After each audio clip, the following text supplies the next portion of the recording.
Habari za usiku, karibu katika luninga la KTN. Unatazama Point Blank katika siku ya kukumbuka hayati Rais Daniel Toroitich arap Moi aliyotuacha na akaaga dunia.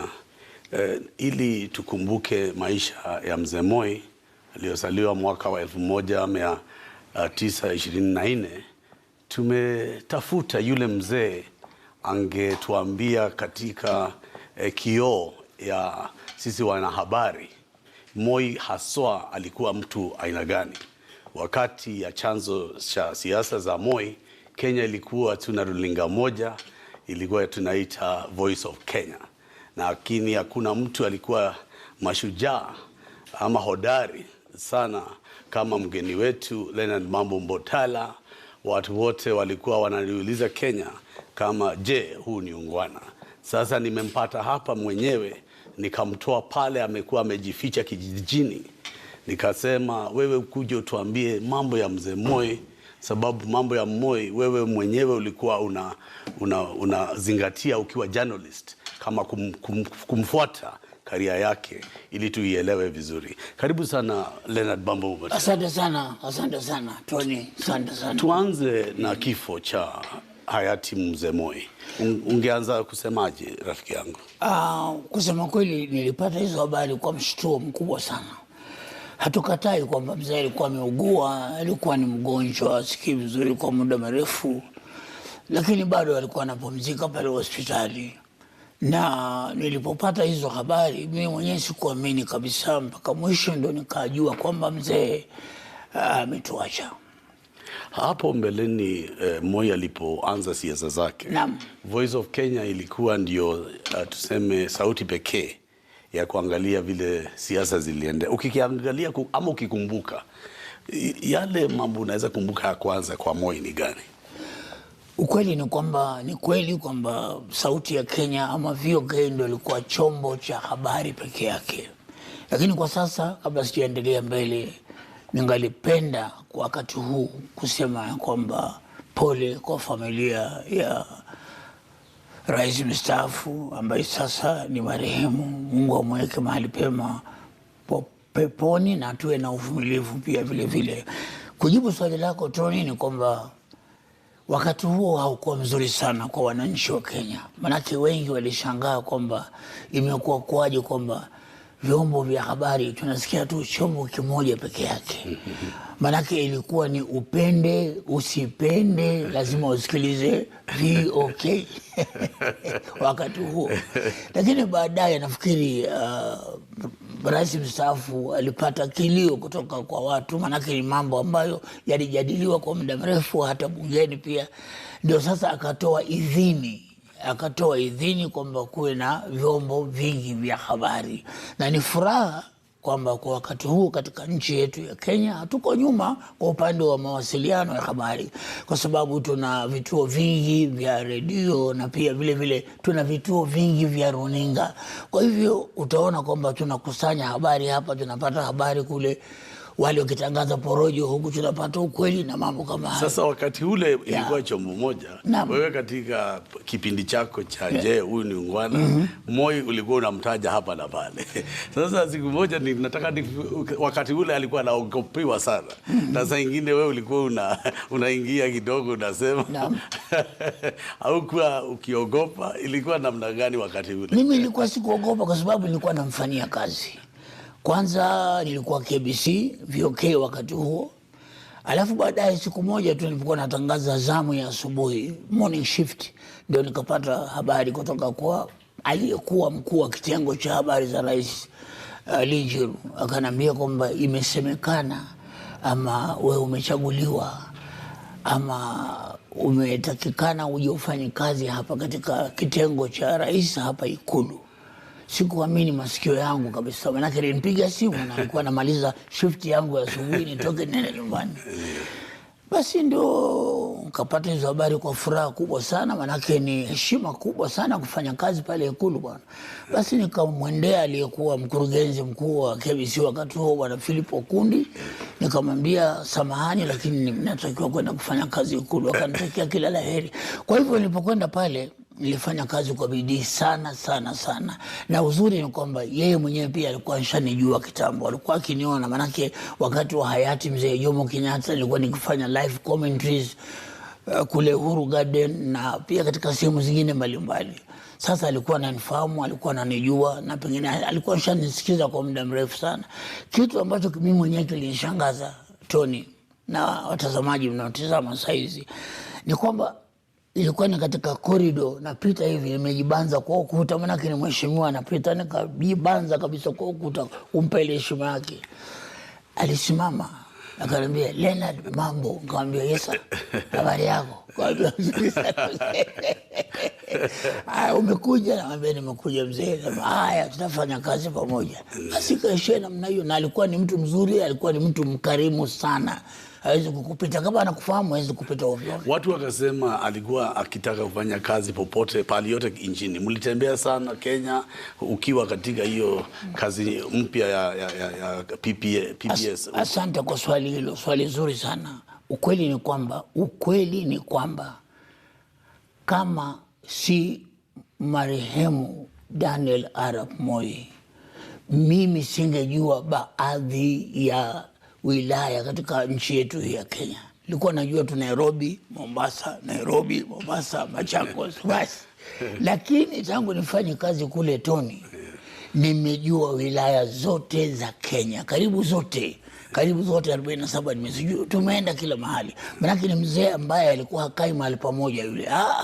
Alikuwa anatembea sana. Alikuwa anatembea kila wiki, yuko Machakos, yuko Kitui, yuko Samburu, na kote huko mimi nilikuwa naenda. Tuko Garissa, unajua kuna wenzetu wananchi hapa hawajui Garissa iko wapi, hawajui Mandera iko wapi, na ni wa Kenya. Lakini I'm somehow proud kwamba Moi alinifanya mimi nikajua wilaya zote za nchi ya Kenya. Watu wengine walisema katika siasa alikuwa shujaa kwa sababu wa kuongea na watu pahali yote. Hakuna pahali hakuna mtu. Ukienda Mombasa, Sharif Nasir. Akienda pahali hawezi kukosa Bulu Mutesi ya nani. Sasa kwa hizo safari uliona watu kama hawa, vikundi zikiwa nyingi zilikuja kumuona. Mzee Moi alikuwa ni mwanasiasa aliyejitolea. Tena kabla sija kujibu swali lako, mimi nilimwangalia hivi, huyu mzee marehemu alikuwa ni mtu ambaye alipenda nchi yake ya Kenya sana sana sana, na pia alipenda wananchi wa Kenya sana, na alikuwa ni mtu mvumilivu sana. Wakati alipokuwa makamu wa rais, unakumbuka, alipigwa vita na wanasiasa wengine hapa na pale ambao walikuwa hawataki yeye achukue hatamu za kuwa rais. Lakini yote hayo alisahau, na alikuwa ni mcha Mungu sana, alikuwa anampenda Mungu sana. Kila Jumapili tu tulikuwa kanisani, hata twende kitongoji gani atauliza, hiyo kanisa hapa, anaambiwa yuko, alafu kesho tunaenda kanisani. So nilikuwa kwa ile mambo ya vikundi, kwa sababu watu wengi ndio nataka kukuelezea. Ndio pale alikuwa na appointment wake. Kama kwa mfano Mombasa alikuwa na marehemu Sharif Nasir, palikuwa na mtoto wa marehemu Ronald Ngala, Katana Ngala, na sehemu zote ambazo alitembea kulikuwa na watu wake ambao wanaangalia mambo ya kule yako namna gani. Manake alikuwa ni mtu mmoja hapendi kudanganywa, na alikuwa huwezi kumdanganya. Manake ukija ukutane naye alafu anze kutoa stori zako za propaganda na kumfurahisha, na kwambia wewe mimi najua kila kitu na mambo kama. Sasa wewe unaonekana mjinga, sio? Lakini alikuwa anajua kila kitu. Kabla hajatembelea kule alikuwa shaelezwa kila kitu, aidha na mkuu wa mkoa ama wale watu wake ambao wako kule. Kwa hivyo alikuwa ni mtu ambaye kusema kweli alikuwa very well informed. So ni ukweli ya kwamba akitembea nje ya Nairobi vikundi lazima zimuone, lazima asikie kwa mwananchi huyu mdogo. Kuna vikundi vilivyokuwa vya kweli. Wanasiasa wengine walikuwa ni wakweli kabisa, waliompenda mzee kwa dhati. Lakini ukweli ni kwamba kuna wale ambao walikuwa wakipeleka porojo ili kupata kitu kidogo. Shafahamu? Maanake walijua kwamba mzee ni mtu mkarimu sana. Sasa wanakwenda kule wanapiga porojo na kutaja majina ya watu wengine, wajua mzee fulani yuko hivi na hivi na hivi. Ona mimi baadaye. Alikuwa anakuona sikatai, lakini pia hata akikuona anajua kwamba ulimdanganya. Kwa sababu wengi mzee was very well informed. Sababu wengi alikuwa hategemei kitengo cha usalama wa nchi peke yake, ama intelligence. No. Kwa sababu wengi alikuwa na njia zake mwenyewe za kutafuta ukweli wa nchi ya Kenya. Kwa sababu wengi walisema Rais Kibaki alipochukua uongozi waliona tofauti kubwa, kwa sababu Kibaki naye alikuwa aoni watu sana, alikuwa labda yeye anafanya vitu mwenyewe, lakini style ya Moi ndio naangazia hiyo mambo ya style yake, ilikuwa ya kuwa kwa watu, kwa kutembea Kenya na kutembelewa. Kila mtu ana style yake ya utawala. Ukiwa uongozini, mimi nikiwa uongozini kesho, wewe ukiwa na uongozini kesho. So ya Moi ilikuwa gani? Utakuwa na style yako. So ya Moi ilikuwa ni kwenda kutembelea vitongoji vya watu na pia vile kuweka wale watu ambao wanaamini kila mahali. Kwenda kuangalia mambo ya namna gani, Umewaita pointman. Umeniambia pointman. Yes, lazima pointman. Yes. Kabla hiyo ilikuwa lazima. Hiyo ilikuwa lazima Tony. Maana anakupigia simu, unajua kabla yeye hajafika kule mahali anakwenda, lazima mpigie simu kwanza mkoa. Apoulize huko namna gani, apigie pengine mtu mwingine ambaye ni rafiki yake kule, mtu ambaye ni nyayo damu, anampigia tena simu kwa anambia hii mambo nimeelezwa na mkuu wa mkoa, ni kweli? Anasema ni kweli. Sasa nilikuuliza sasa anakuambia si kweli. Sasa ile Moi alikuwa rais. Wakati ule alipata shtuko kubwa, ama kama Kenya tukapata shtuko kubwa, ilikuwa wakati kulikuwa na watu wanajaribu kugeuza serikali. Coup ya 1982. Mapinduzi ya serikali. Na wewe nafikiri ulikuwa pale KBC. Kabisa. Na wewe kwanza nilisikia sauti yako. Wewe bunduki ndio ilikuwa kichwani. Tueleze. Kabla sijakueleza mengi Tony, nitasema tu kwamba kwanza namshukuru Mwenyezi Mungu. Namshukuru Mwenyezi Mungu kwamba niko hai mpaka leo na afya zangu na nguvu zangu. Nilikuwa kati ya risasi. Kati ya risasi. Nilikuja kuchukuliwa nyumbani pale Ngara, katika nyumba za serikali, nimelala sina habari, natoka shughuli zangu. Ilikuwa ni Jumaa mosi tarehe 31 Julai mwaka wa 1982, 1982. Siwezi kusahau siku hiyo. Sasa nilikuwa na option mbili. Nilikuwa nikitoka kumsafirisha dadangu Pauline, alikuwa anaenda Canada kumtumbelia dada yetu mwingine. Sasa nikajiuliza niende night club mingle around na rafiki zangu, ama niende nyumbani. Akili kanambia nienda nyumbani. So I went home, nikaenda nyumbani straight, kenda kalala. Ikifika milango ya kama saa 10 kasorobo hapo usiku, alfajiri, milio ya risasi bwana. Sasa mama watoto ananiambia, nini hiyo inalia huko nje? Nikamwambia, we lala, hao ni polisi wanafukuzana na majambazi. Pengine ni wahalifu wanafukuzana na majambazi. Kumbe I was wrong. Kwa makosa bwana. Kuweka kichwa hivi kwenye mto bwana. Mara ngasikia dirisha langu la chumba cha kulala linapigwa kwa fujo sana.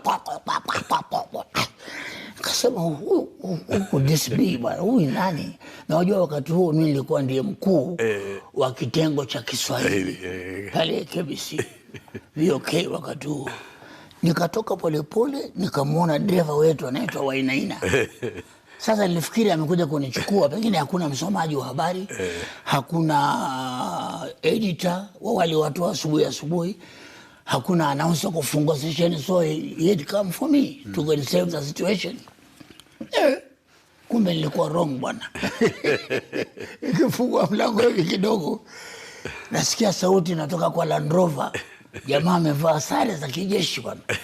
Wewe ni Leonard Mambo Mbotela? Nikamwambia ndio, ni mimi. I'm giving you 3 minutes to dress up. Maana nilikuwa bado katika pajama, nguo za kulalia. Kaingia ndani. Nikamaliza, nikamwambia mama watoto, mimi naenda, sijui napelekwa wapi. So niombeeni Mungu, I might come back or not. Yule jamaa anakazana huko nje, ona haribu wakati, toka nje. Katoka. Sasa Wainaina naye Imagine alikimbia pale pale. Manake he could not even talk. Hakuweza kuzungumza. Aliniambia tu. He gestured at me kwamba yule jamaa ana bunduki. Na yeye akadisappear. Alipotea kabisa. Alisema tu neno moja baba. Akatoka pup. Akaenda zake. So mimi nikaenda kwa wale jamaa. Walikuwa kama 10 hivi katika Land Rover moja. Nikaikuwa katikati. Where we going to end? Wapi? Sema don't ask us any question. Utajua huko mbele. Basi tukaenda tukapita pale Moya Avenue wakaloot maduka, wakavunja maduka, wakachukua viatu. Wanapenda viatu sana, wakachukua viatu vizuri vile vilivyokuwa kwa display. Kumbe vilikuwa ni viatu vya kushoto. Mguu mmoja. Left leg. So they ended up throwing them away. Wanageweza kutembea na kiatu moja. So tukaenda mpaka wapi? Mpaka studio. Yes. Kiswahili Service. Yes. Hapo sasa kuingia ndani bwana, hakuna mtu, mimi peke yangu tu. Yule kiongozi kumbe alikuwa ndiye mwenyewe Ochuka, Zakayo Ochuka ndiye alikuwa kiongozi wakuu. Yes. And he told me quite frankly, akaniambia mimi ndiye Ochuka. Ngambia yeye sasa, akaandika hapo vitu haraka. Sema hii, soma hii, ngambia ndio. I was armed bwana. And there were about 10 of them in the studio. Nikasema mimi ni Leonard Mambo Mbotela, natangaza hivi leo kwamba serikali ya Moi imepinduliwa. Kiongozi wa taifa sasa ni Zakayo Ochuka. Natangaza huko na mwangalia. Tony, I was scared stiff bwana. Lakini wewe ndio ulitangaza kwa nchi nzima. Yes, mimi Leonard Mambo Mbotela natangaza serikali. Sasa imepinduliwa bwana. Sasa hapa serikali mpya nini? Raia wote wakae nyumbani mpaka nitakapotangaziwa baadaye. Polisi wote ni raia. Na maabusu wote wafunguliwe. Nikamaliza hiyo. Akasema rudia tena, nikamwambia yes. Okay sir. Nimuita sir, it's president bwana. Kabisa, okay sir. Nikatangaza tena hapa vile. Sasa tulikuwa tumeketi pale, akaja askari mmoja wa mwenzi wao wa Air Force. Akawaambia wenzake pale, my colleagues were being attacked by the loyal forces. Sasa wewe uko ndani. Sasa wale wametoka wote wamekimbia kila mahali, they scattered kila mahali wanakuja. General Mahmud na mimi hawakuniambia. Ngoja takueleza, mimi hawakuniambia. Mimi nimekaa tu pale. Hawakuniambia chochote. Akili kaniambia mimi nikikutwa hapa hawatajua wewe ni Mambo Mbotela ama nani na shoot bwana na risasi. Sasa wewe ndio umetangaza. Akili kanijia tu ya Mungu. Mungu alinipa tu akili, nika crawl pole nikaenda kwenye meza full studio fulani, palikuwa na meza pale studio B, inaitwa studio B. Kalala chini ya meza bwana. Kalala pale chini ya meza huko nikiomba Mungu nisaidie.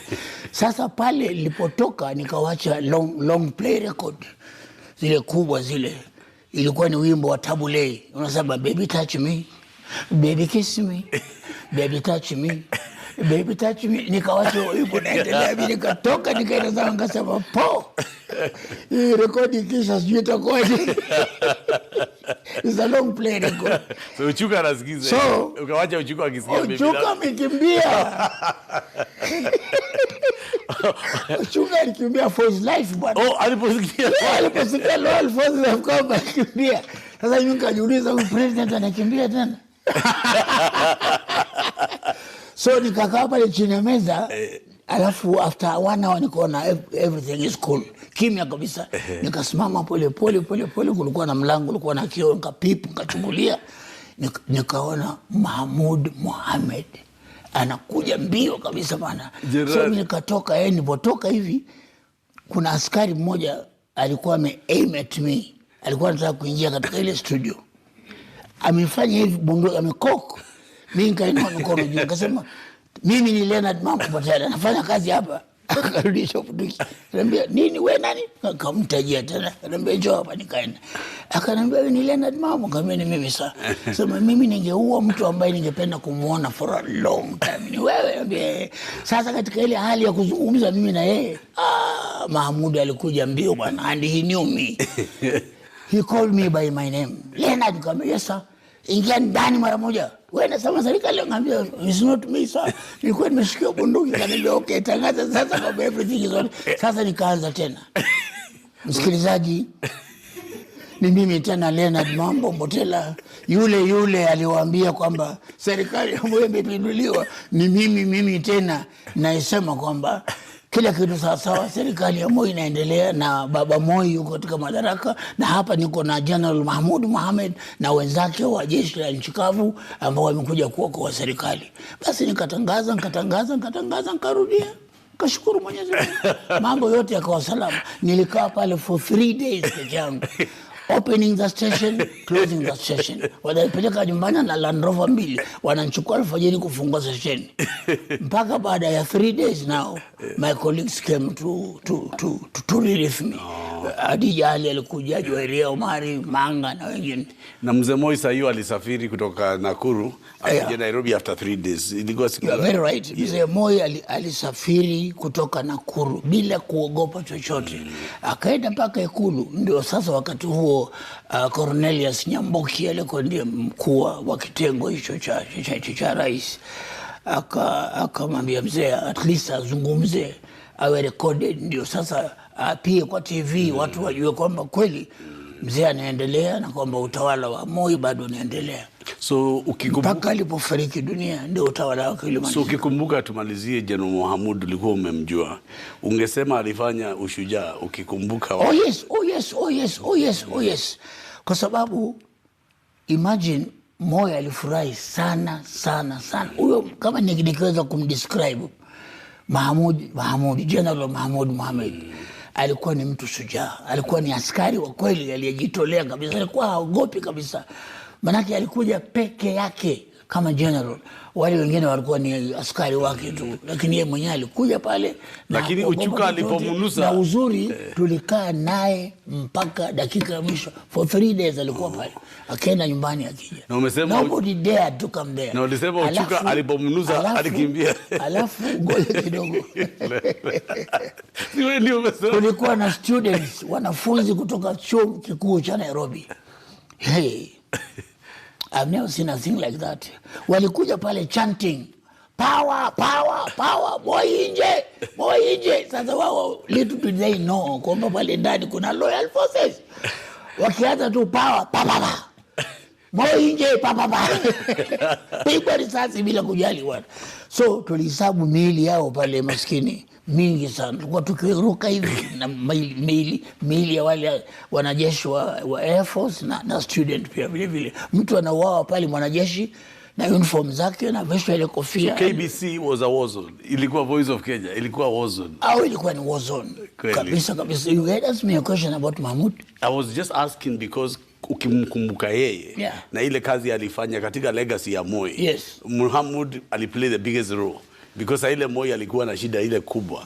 Ule aliongoza wajeshi loyal. Alikuwa ni yeye. So katika maisha ya Moi, yes. Mzee alimreward.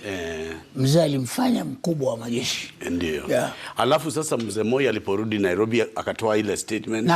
Kukatulia kabisa, kwa sababu sasa watu waliamini lile tangazo langu lililosema kwamba everything is okay. Yes. Niko na General Mahmoud hapa amesema kwamba nchi iko sawa. Mzee Moi bado anaendelea kutawala nchi ya Kenya na usalama uko imara. Sasa hapo kila mtu ndio akaamini. Kwanza walipomwona General Mahmoud kwa TV na pia kusikia sauti yake kwa radio, manake limpa nafasi kidogo, akasema kwamba mimi ni General Mahmoud na niko na wenzangu hapa, tumekuja kuokoa serikali. Wale walikuwa ni vijana walevi kutoka huko Kenya for nini, hawakuwa na mpango wote mzuri, crash them, we have crashed them.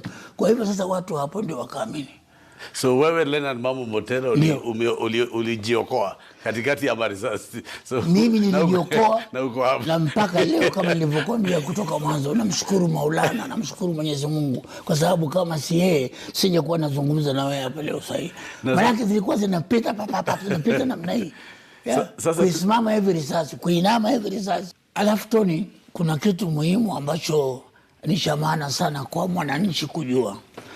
Baada ya utulivu ule wa coup kwamba nchi kaokolewa na General Mahmoud, mimi pia sikujua. Mara nikapata habari kwamba natakiwa katika court martial. Hii ni court ya kijeshi, hiyo lazima, kwa sababu walikuwa wanashuku. Mimi nilijuaje hii mambo? Kwa nini nilichukuliwa mimi peke yangu na kuna watangazaji wengi na mambo kama hayo? Lazima wewe ulijua hii maneno. Na mimi nilikuwa sijui kusema kweli. I had no clue, I had no idea at all of that coup. Nikasema sawa, nikaenda Lang'ata kule, kulikuwa na court martial, judge alikuwa ni mzungu. Nimesimama katika dock na mwangalia muona Uchuka, ndio tunaangaliana hivi. Lawyer wa Uchuka alikuwa ni Bwana Moses Wasika Wetangula. Alikuwa lawyer wake. Mimi nakaa sina lawyer, sina chochote. Lawyer wangu alikuwa ni Mwenyezi Mungu. Nimesimama pale, mzungu bwana, mzungu ndiye judge. No nonsense mzungu bwana. Kauliza maswali hapo, kauliza maswali, walijuaje wako nyumbani kwako? Nikaeleza, nikasema I even asked them, why did you come for me? And there are so many broadcasters around. Wakasema it's because you are very influential. Wewe ukisema kitu watu watajua ni kweli, that's why we came for you. So I told the judge that. Akasikiza, akaandika, had you any idea of this coup? Kabia, no sir. I had no idea at all. They came and ambushed me in my house. Akasikiza, akaandika. Nilifurahi, I could not believe it. Aliposema young man, I was young at that time. Sema young man, go home, you are innocent, you are acquitted. Nikasema, oh Lord, thank you. Tony, nilitoka pale mbio, sikuangalia nyuma, sije nikaitwa tena bwana.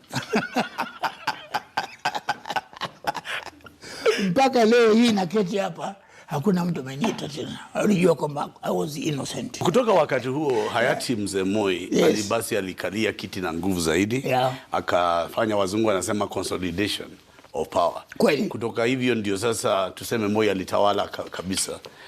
Moi alitawala kabisa na pia alibadilika.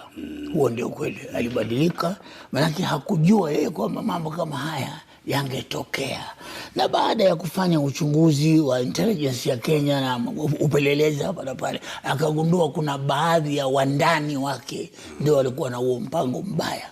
Sasa hapo ndio akawa mkali zaidi. Ikawa sasa hakuna kuingia Ikulu ovyo na mambo kama hayo. Na alikuwa ameshawajua ni kina nani. Aligeuka kabisa.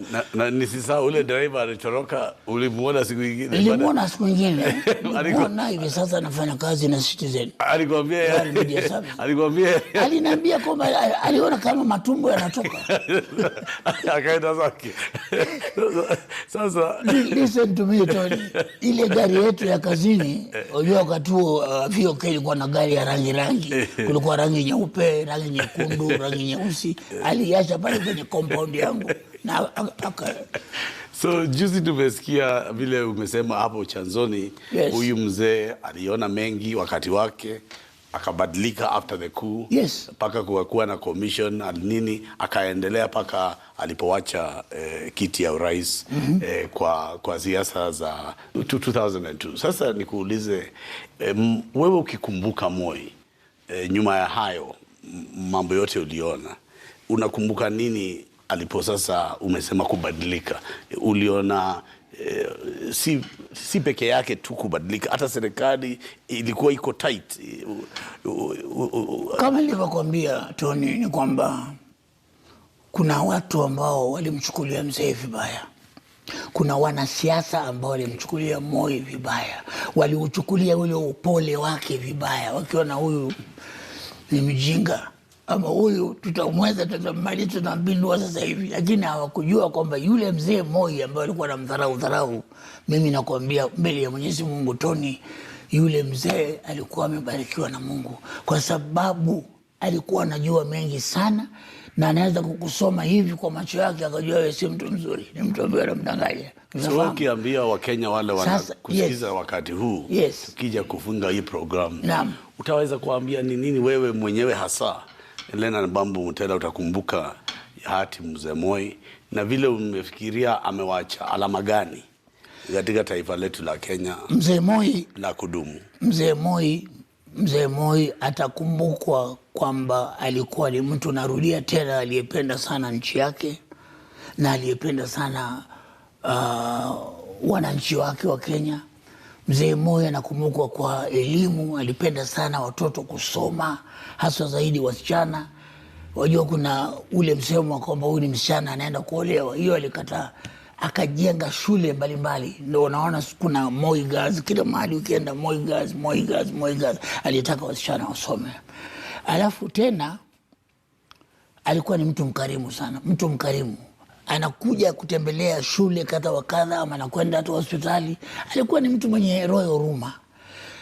Anatoa kibunda, anasambia watu wende wakale chakula, ama wasaidia hapa, saidia hapa, saidia hapa. Alikuwa si mtu mchoyo, alikuwa ni mtu mkarimu sana, na nasisitiza kwamba alikuwa ni mcha Mungu sana sana, na alikuwa ni mtu aliraiza.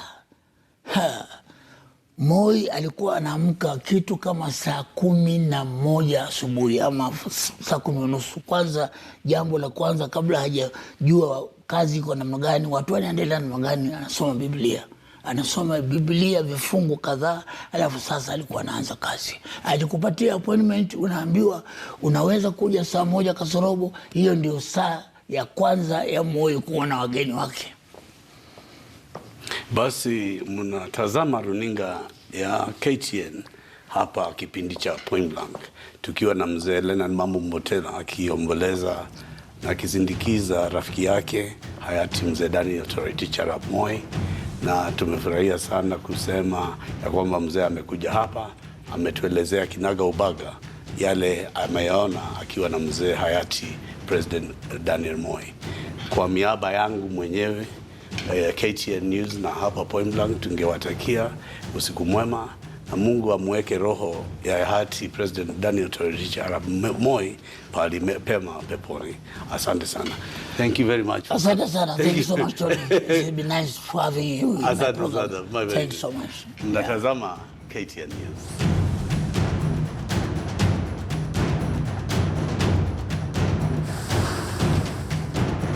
Point Blank by TG was filmed on location at the Nairobi Serena Hotel.